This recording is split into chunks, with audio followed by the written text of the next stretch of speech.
Well, joining us now in the studio for another In the Legal Know is Vincent J. Russo. And today, Vincent is focusing on the advantages and disadvantages of life insurance settlements and when it is appropriate to sell your life insurance policy. Okay, Vincent, let's just start with this, how important it is to, first of all, how important this issue is, right? It's a very important issue, especially for seniors. They need to be really careful. Right now, I don't know about you, but I watch TV commercials when they're on. And there are commercials running on all the benefits of selling a life insurance policy.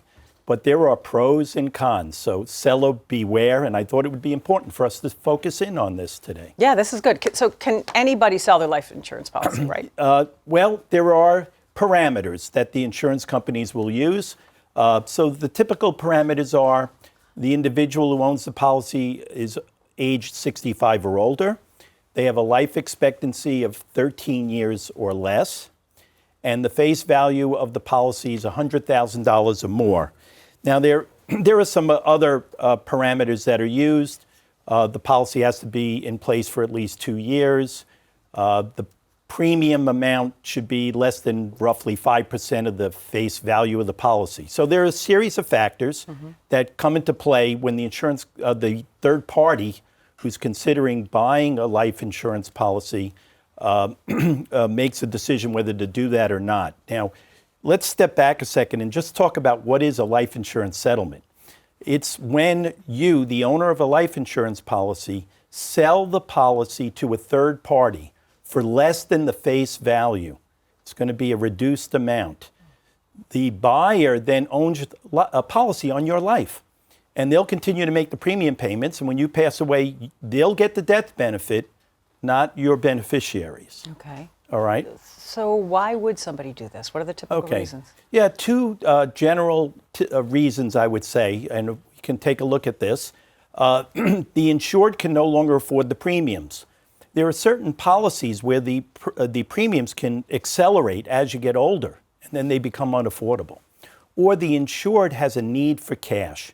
So they're cash poor, or they need additional dollars, let's say, for living expenses. So they're thinking about, well, what can I do? And they have this life insurance policy, and they see that it can be sold. And then we have to be careful. Yeah, okay, so let's talk about that, the pros and cons of doing this. All right, so let's look at the advantages.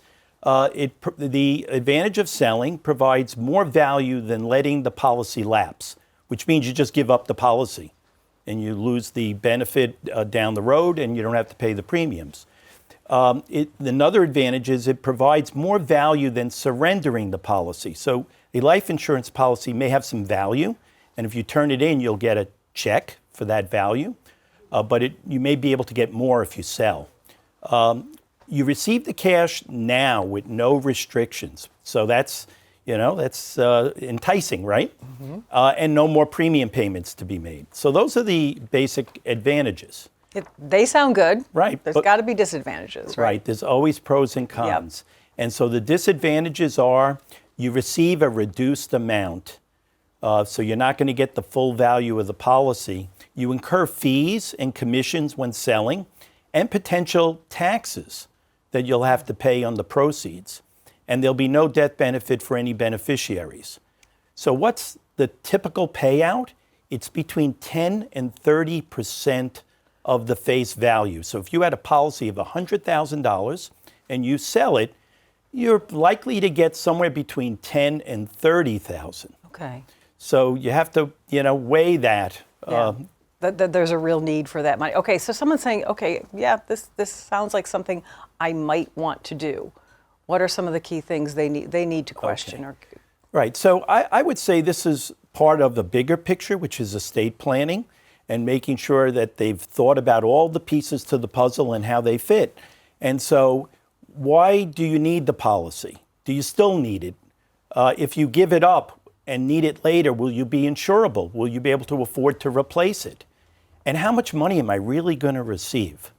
So those are three, I think, really important questions. Well, when you say 10 to what, 30%? 10 to 30% typically. Yeah, okay. Yeah. All right, other options to selling? Absolutely. So first, if the insurance policy has some cash value in it, maybe you just take some of the cash value out without turning the policy in. Two is, let's look at your other assets. Maybe there's an asset you don't think of as providing cash that could provide cash, like tapping your IRA or a 401k plan, or changing the way your investments are. So there may be other sources, or a family member may be willing to make a loan to you. So those are really, I think, important options to consider. And I would just throw out also that if you sell that policy, and if you're looking at Medicaid planning, there could be adverse effects on your eligibility. And also, if you have creditors, insurance is creditor protected, but once you get money from that policy, that money is no longer protected. Oh, wow. So it's complicated. Yeah. So I would say, see your estate planner, elder law attorney, meet with your insurance agent, financial advisor. You may even want a tax professional to tell you how much are the taxes on the sale. Yeah. It's complicated. Don't make this decision on your own, really, right? Right. Okay. And as you're watching those commercials, Yes. buyer beware. Right. Okay. Vincent, thank you so much. Seller beware, in our case. Exactly. Right. Right? Oh, my gosh. Okay. Thank you so much, Vincent.